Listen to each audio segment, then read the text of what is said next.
Gloire à Dieu. Quand on va lire un passage dans la parole de Dieu, ceux qui ont la Bible, on va lire dans les livres des Proverbes, chapitre 19 au verset 21. Il y a écrit ces paroles. Si je me trompe pas, parce que j'ai oublié de noter la référence de mon verset, mais de mémoire c'est ça, normalement. Je vous laisse le temps de trouver. 19, verset 21, normalement. T'as trouvé? Il y a dans le cœur de l'homme. Tu as trouvé, Santos? Ouais. Vas-y, lève-toi, Elie, s'il te plaît. Fort. Attends, c'est Oui. le 21, non? Chapitre, verset 19. Allez, vas-y, lève-toi, Elie, à voix haute, que tout le monde entende. Alors, il y a dans le cœur de l'homme beaucoup de projets, mais c'est le dessein de l'Éternel qui s'accomplit. Gloire à Dieu. Il y a dans le cœur de l'homme beaucoup de projets, mais c'est le dessein de Dieu qui s'accomplit. Amen. J'aurais pu intituler ce message, le plan de Dieu en son temps. Alors Laurent, il va me regarder parce qu'il y a quelques temps, il nous a partagé quelques petits mots à ce sujet-là aussi. Alors, on va partir dans une autre direction, mais je pense que c'est d'actualité. Amen. C'est vraiment d'actualité. Il y a dans le cœur de l'homme beaucoup, c'est-à-dire beaucoup, énormément de pensées, de projets. Et le mot projet, dans l'hébreu, il veut dire pensée, dessin. Et un dessin, vous savez, c'est quelque chose que l'on fait minutieusement. Et nos projets, quand on est sur notre couche, on les fait un peu comme un dessin. On est là, on les fait minutieusement, on les imagine, on les prépare. Beaucoup de projets, beaucoup de dessins. Mais il dit que c'est la volonté, c'est le dessein de Dieu qui s'accomplit. Et là, ce qui est étonnant, c'est que le mot dessein, quand il dit dessein de Dieu, c'est pas le même mot que le mot projet quand il est parlé pour l'homme. Et quand il est dit le projet de l'homme, donc comme je dis, c'est la pensée, ça peut être un dessein. Mais là, quand il dit le dessein de Dieu, ça veut dire aussi projet, mais ça veut dire aussi bon sens. C'est-à-dire qu'il y a que il y a que ce que Dieu choisit qui a un bon sens. Il y a que ce que Dieu choisit qui a une bonne direction, qui a une bonne conclusion en réalité. C'est-à-dire que nous, tous nos petits dessins qu'on peut se faire, tous nos petits projets de la façon qu'on veut les faire, en réalité, il y en a beaucoup. Mais il y a que quand Dieu vient et lui donne un sens, quand Dieu vient et qu'il agit comme lui il veut, il y a que ce projet-là qui est réel, qui est bon. Parce que le dessein de Dieu, c'est ce qu'il y a de meilleur en réalité. Nos dessins à nous restent que des dessins, on appelle ça la topographie. Alors la topographie, c'est faire un dessin d'un lieu, d'un endroit, pour pouvoir, les militaires, ils font ça, ils font une topographie. Donc ils font un grand dessin comme ça, d'un lieu, d'un endroit, et pour pouvoir faire le meilleur plan de bataille, pour pouvoir attaquer. Et nous, dans notre vie, des fois, on fait ça, on se fait notre petite topographie. Et à un tel, je vais aller lui parler, je vais aller lui dire ça. Et puis pour mon fils, je vais faire comme ça. Et pour mon cousin, et puis pour mon problème d'argent, on se fait une topographie. Des fois, notre topographie, elle est sur 3, 4 ans. Et ma vie, je vais la mener comme ça. Et je vais la construire comme ça. Et je vais me marier avec un tel. Je vais loin, mais c'est vraiment pour vous faire comprendre que dans nos cœurs, nous, on fait nos dessins. Mais il dit que c'est le plan de Dieu qui s'accomplit. Le bon sens, la bonne direction, le bon projet. Et le mot dessein veut aussi dire, quand il est parlé de Dieu, du décision, tu vois. Et la bonne décision, c'est celle que Dieu, en réalité, réalise. C'est celle-là la bonne décision pour nous.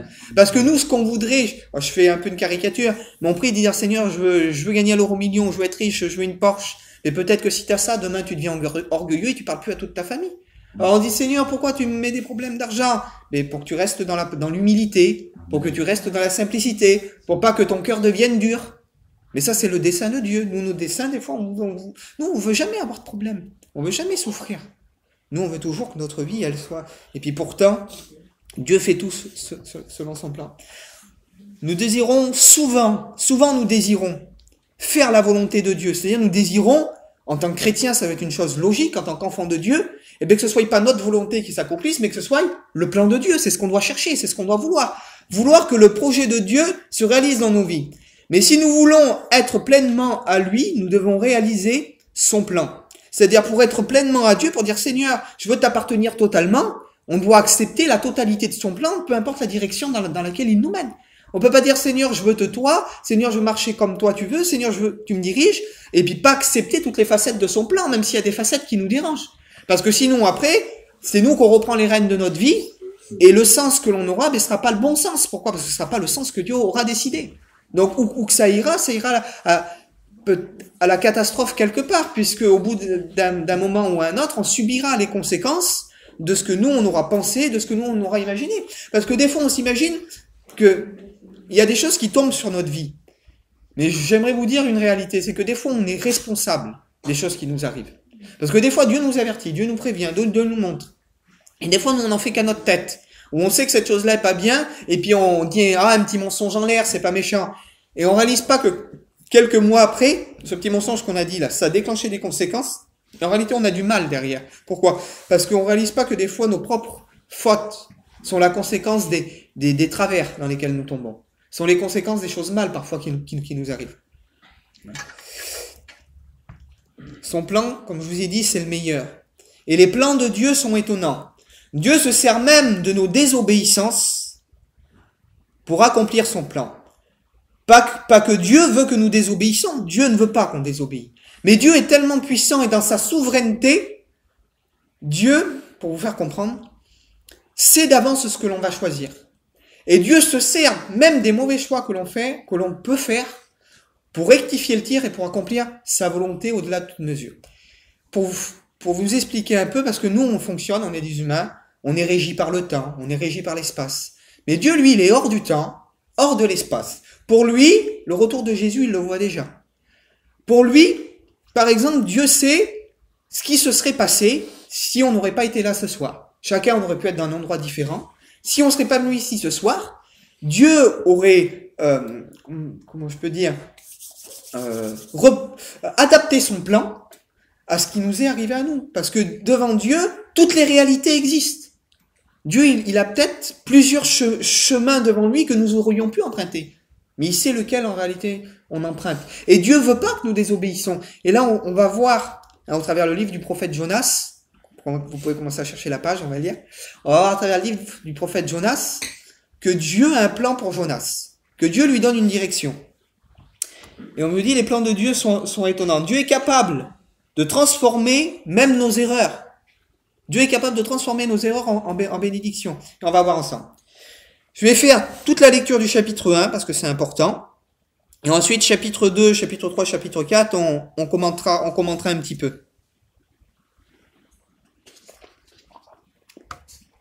La parole de l'Éternel fut adressée à Jonas, fils d'Amittai.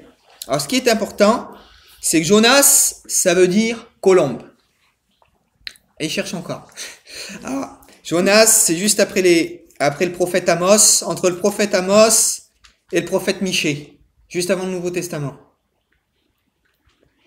D'accord. Entre le prophète Amos et le prophète Michée.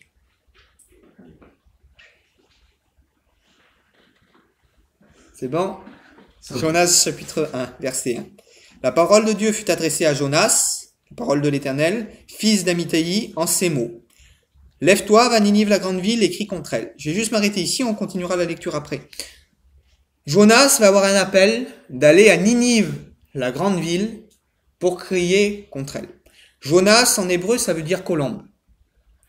Et Jonas, c'est le premier, on va dire, entre guillemets, missionnaire, le premier juif qui va être appelé à prêcher à des gens qui ne sont pas juifs. Parce que Ninive, c'est pas des juifs. Ninive, on le verra après, c'est l'Irak. Ninive, c'était les ennemis d'Israël. C'était ceux qui tuaient Israël, qui faisaient des prisonniers. Et la parole de Dieu va être adressée à Jonas. Va vers tes ennemis, vers ceux qui vous font du mal. Et crie contre cette ville-là. Et là, on a un parallèle qui est beau. Le Seigneur m'a révélé ça et c'est vraiment grand. Jonas, ça veut dire colombe. Il a été envoyé vers les païens. Et vous savez, la colombe, c'est le symbole de quoi dans la Bible? C'est le symbole du Saint-Esprit. Et de la même manière que Jonas a été envoyé pour la première fois par les païens, c'est au travers du Saint-Esprit, quand il a révélé à Pierre qui était sur le toit de la vision de la nappe. Simon de Cyrène. C'est ça, de Simon, quand il était Simon le corroyeur, qui va lui révéler qu'il doit aller chez les païens. Hein. On a l'image de Jonas qui est une colombe, à l'image du Saint-Esprit qui a été envoyé chez les païens, à la même image que le Saint-Esprit a révélé à Pierre, qui devait aller chez les païens pour prêcher la parole de Dieu. Et là, on a un parallèle. Le Saint-Esprit est celui qui agit. Le Saint-Esprit est celui qui nous envoie. Et des fois, le Saint-Esprit, moi je vous dis, on entend des paroles qui nous semblent dures à exaucer. Là, la parole, moi je comprends pourquoi Jonas, on va le voir par la suite, il est parti. est-ce que on a envie des gens qui nous ont fait souffrir, qui nous ont fait du mal? C'est comme je vous aurais dit, je prends cet exemple-là quand je parle de ça, on aurait dit à l'époque d'Hitler, quand il y avait la guerre, que les Juifs étaient massacrés, que les tziganes étaient massacrés, on aurait dit à quelqu'un, mais vous allez aller vers Hitler, un pasteur va lui parler de Dieu, il va se convertir et je vais pardonner tout le mal qu'il a fait. On aurait dit, mais moi, même peut-être moi le premier, excusez-moi de parler comme ça, mais faut être réel, faut être vrai. On peut pas dire, est-ce que j'aurais eu envie, moi, si Dieu me l'aurait dit, tu vas aller chez Hitler et il va se convertir. Moi, je vais le pardonner. Mais j'aurais été devant Hitler, j'aurais peut-être voulu lui couper la tête plutôt. Il faut vraiment un miracle de Dieu pour vouloir que nos ennemis, parce que de dire, c'est une chose. Mais si c'est pas l'Esprit de Dieu qui agit en nous, et la réaction de Jonas au premier abord, et vous allez voir à combien Dieu savait. C'est pour ça que je vous dis que le plan de Dieu, quand Dieu l'exécute, il est parfait. À combien Dieu savait ce que Jonas allait faire à l'avance. La parole de Dieu fut adressée à Jonas, lève-toi, va à Ninive, la grande ville, et crie contre elle. Car sa méchanceté est montée jusqu'à moi. Verset 3. Et Jonas se leva pour s'enfuir à Tarsis, loin de la face de l'Éternel. Et il descendit à Chafo. Il y trouva un navire qui allait à Tarsis. Tarsis, c'est complètement à l'opposé. Il paya le prix du transport et s'embarqua pour aller avec les passagers à Tarsis, loin de la face de l'Éternel. Donc il veut fuir le plan de Dieu. Mais l'Éternel fit souffler sur la mer un vent impétueux. Et il s'éleva sur la mer une grande tempête. Le navire menaçait de faire naufrage.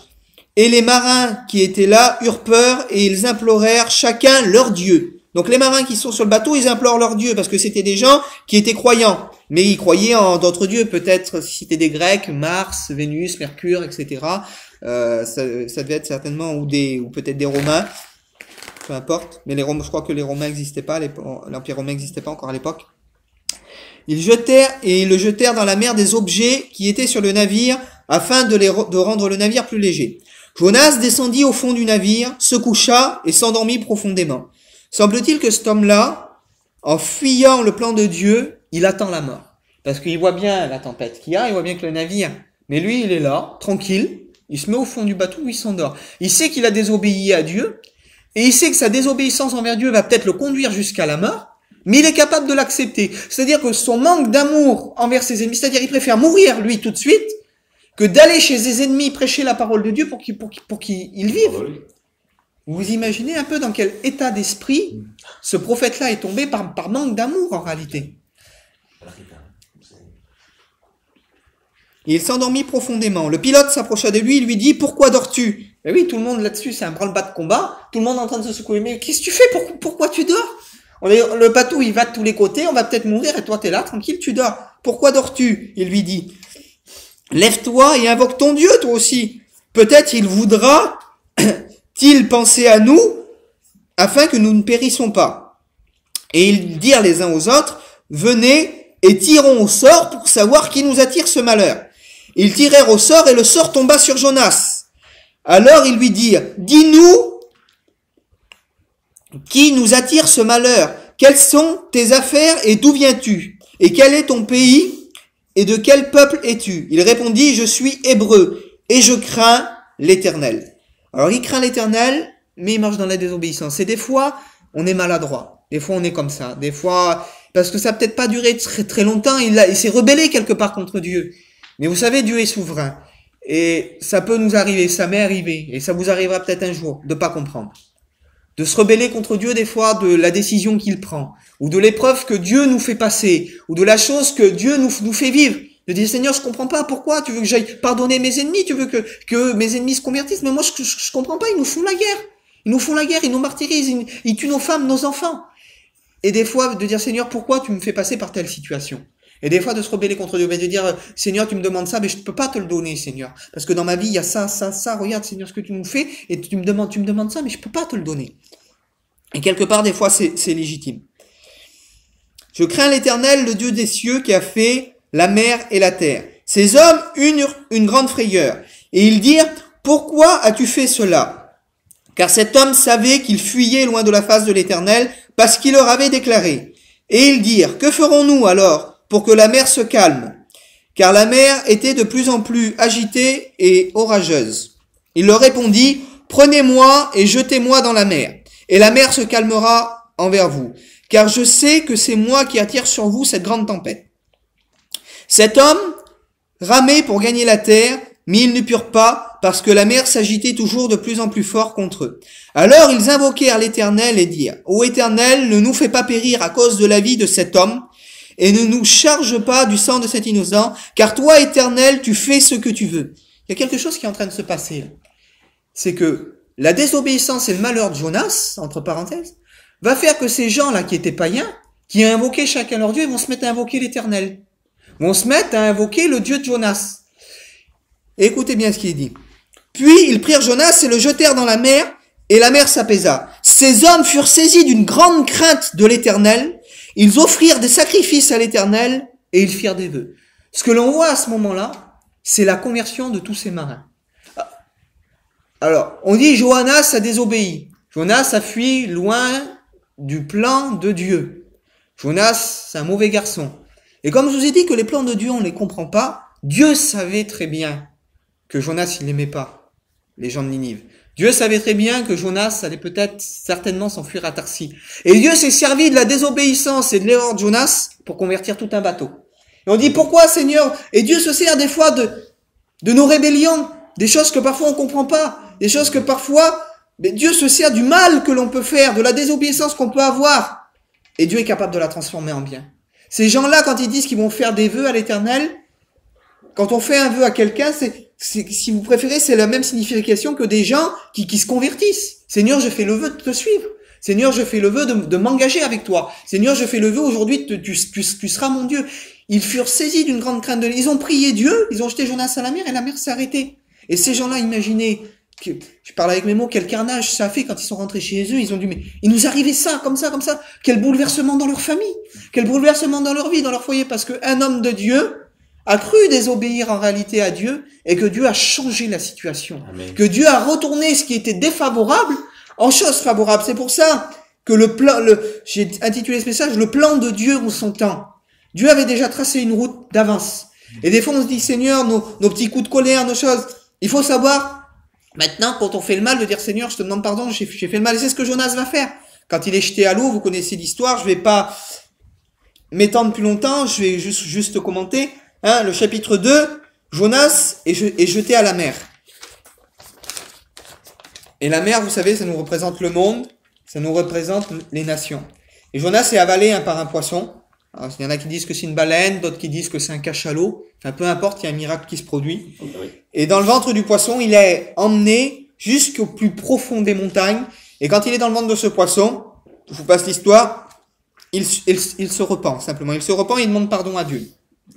Et quand il demande pardon à Dieu, Jonas s'est recraché, mais il est recraché où? Il est recraché au bord de la mer. Au bord de la mer qui longe toute la côte d'Israël. Il y a une mer qui longe toute la côte d'Israël. Donc on peut pas savoir exactement à quel endroit Jonas s'est recraché, mais il y a quelque chose qui est important, c'est que quand Jonas s'est recraché à ce moment-là, entre le lieu approximatif où il aurait pu être recraché et la ville de Ninive, il y a à peu près, à pied, environ 600 kilomètres. Environ, de marche. Nous, on imagine dans la Bible, on lit que l'histoire s'est passée comme ça. Il y a 600 kilomètres de marche. Alors, j'ai cherché, vous savez, moi j'aime bien creuser, chercher, comprendre les choses. Un homme moyen, qui fait un petit peu de sport, un homme moyen, il a une moyenne de 6 km par heure.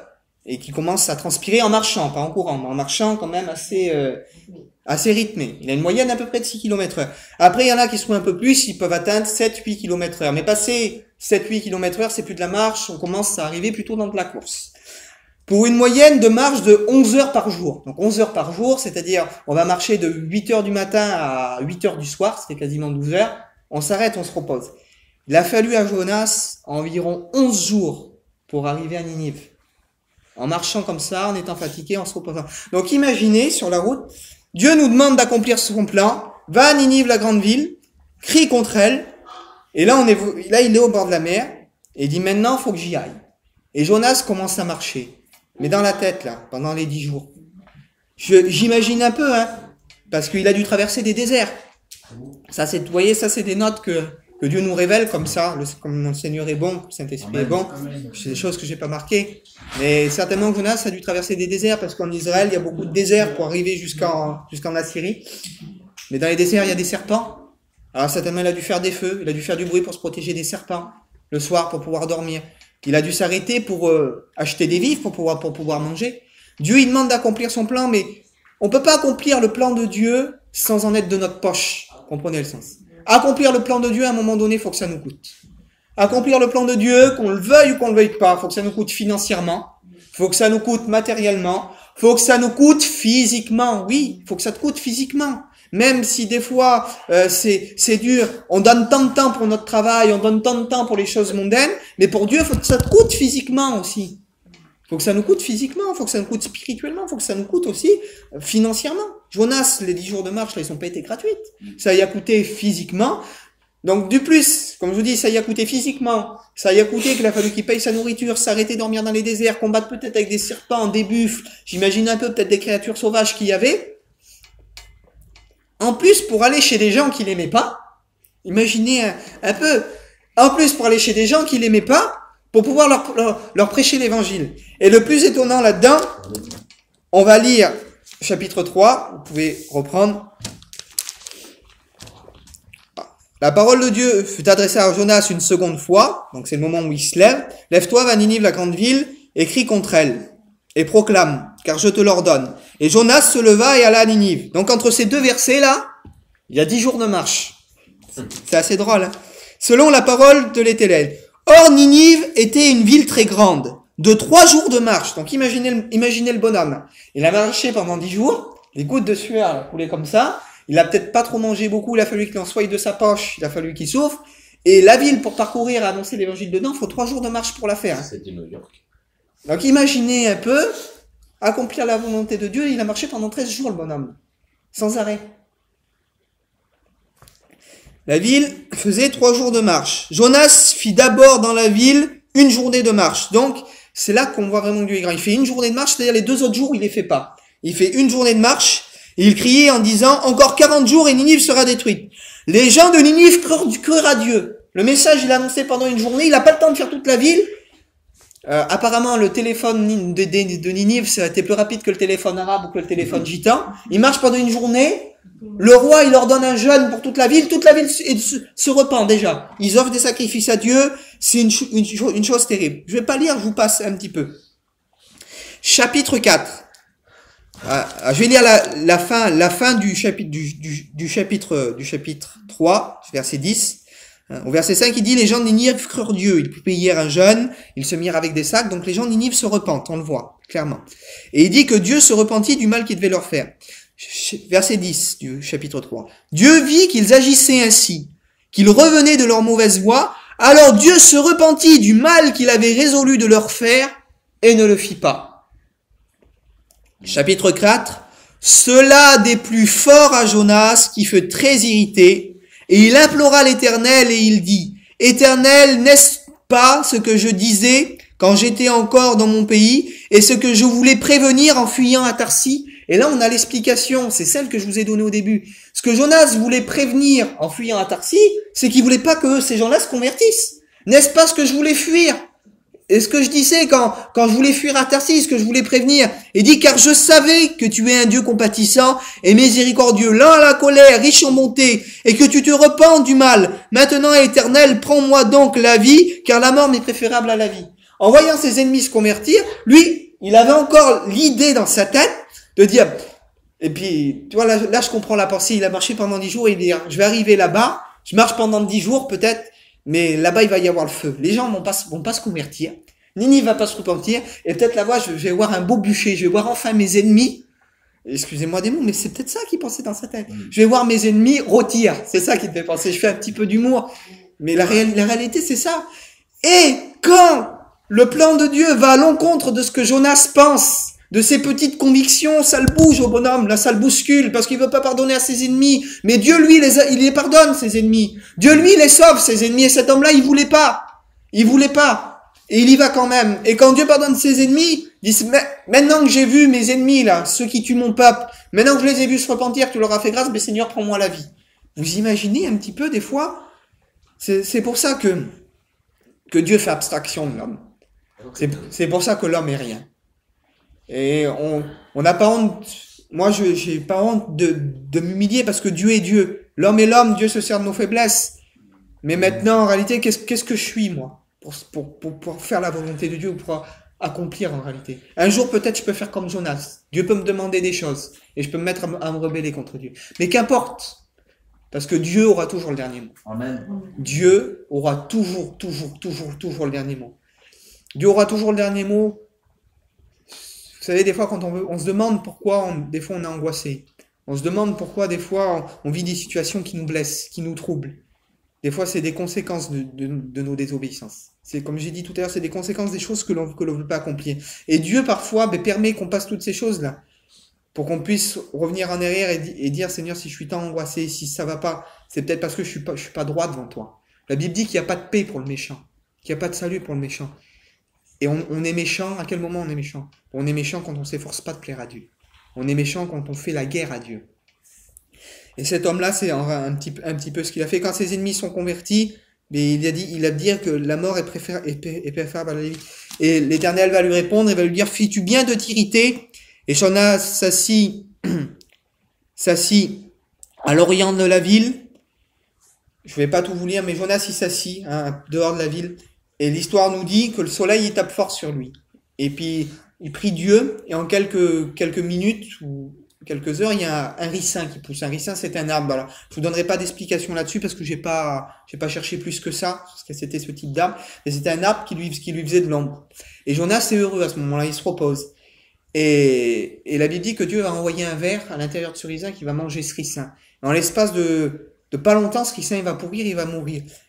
Et Jonas va parler à Dieu et va dire, Seigneur, regarde, tu m'avais donné ce petit arbre, là, j'étais bien en dessous, et en quelques minutes, tu l'as détruit. Il dit, aujourd'hui, je suis triste. Et Dieu va lui parler.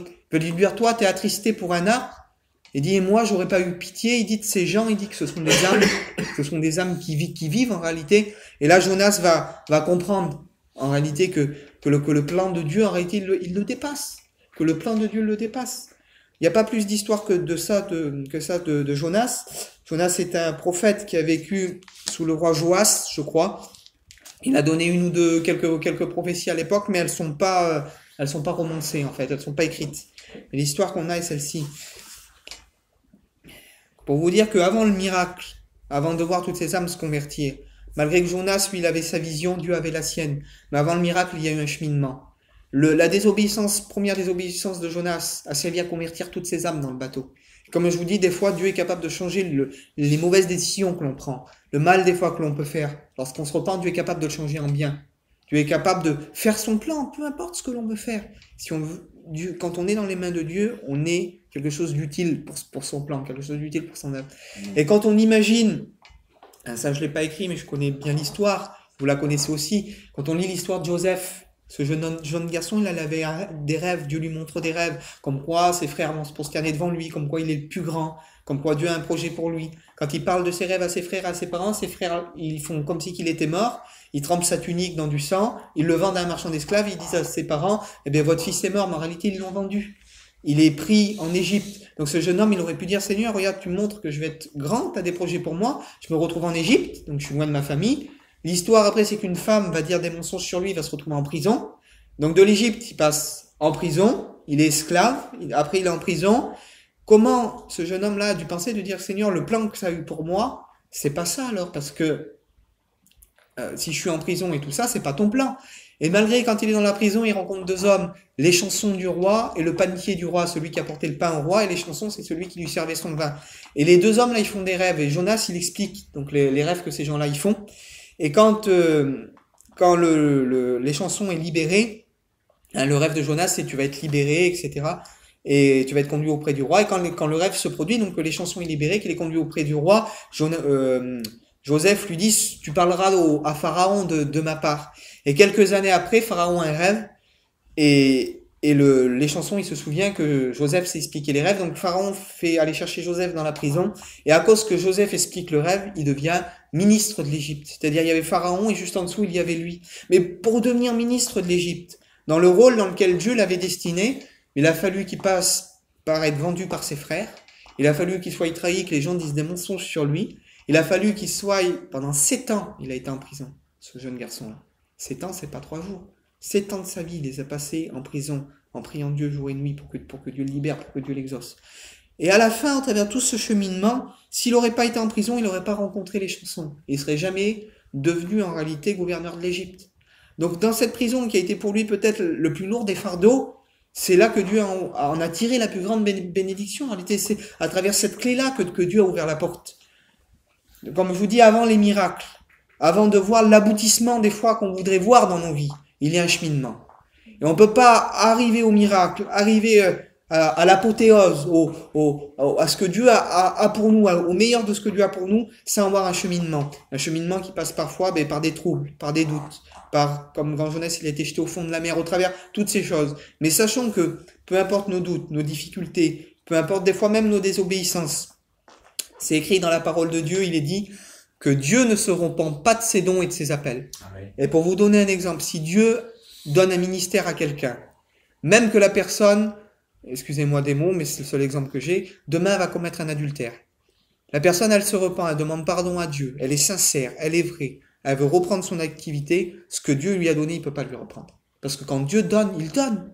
Dieu ne se repent pas de ses dons ni de ses appels. Du moment où un homme revient à Dieu, où il reconnaît ses torts, où il reconnaît que parfois il a fauté, que parfois Dieu, lui, il redonne. Et puis on a plein d'exemples dans la Bible. Prenez l'histoire de Samson. Il porte les portes de Gaza, il est revêtu de l'esprit, pas de problème. Il est trahi par une femme parce qu'il livre son secret. L'esprit de l'Éternel se retire de lui. On peut dire pour Samson, c'est fini. Il a vendu son secret, l'esprit de l'Éternel s'est retiré de lui, il a commis des péchés, c'est fini. Et le jour où ses cheveux repoussent, ou qu'il est dans cette maison là où il y a tous ses ennemis, il prie, il sait qu'il est entre deux colonnes, il dit Seigneur, il dit si tu voudrais te servir de moi encore. Mais Dieu lui redonne ce qu'il lui avait donné. Pourquoi? Parce qu'il demande pardon à Dieu, dans son cœur il est sincère, et Dieu lui redonne toute la force qu'il avait donnée, il prend les colonnes, il les fait tomber, et puis il tue plus de Philistins. Il dit ce jour-là qu'il en a tué dans toute sa vie en réalité. Dieu est toujours capable de redonner. En réalité, ce que l'on peut nous-mêmes délaisser ou ce que l'on peut perdre. Parce que Dieu ne se rend pas de ses dons et de ses appels. Si nous, des fois, les hommes, on donne, on reprend, quand Dieu donne, il donne pour l'éternité, il donne pour la vie. Maintenant, c'est à nous de ne pas l'abandonner. Et pour vous faire comprendre, et qu'on finirait avec ça, Jésus va dire, vous êtes dans ma main. Personne ne peut vous en ravir. C'est-à-dire que quand on est dans la main de Dieu, quand Dieu nous place dans sa main, qu'on vient dans sa main, le diable, il peut rôder, le diable n'a pas le pouvoir de t'enlever de la main de Dieu. Et ça, faut que tu en sois conscient. Le seul qui peut sortir de la main de Dieu, c'est toi. Maintenant, le diable, il peut t'envoyer des tentations. Il peut te bousculer, te choquer, pour que toi, tu prennes la décision de dire que c'est trop dur, j'y arrive pas. Et tu dis, Seigneur, c'est bon, et tu sors de la main de Dieu.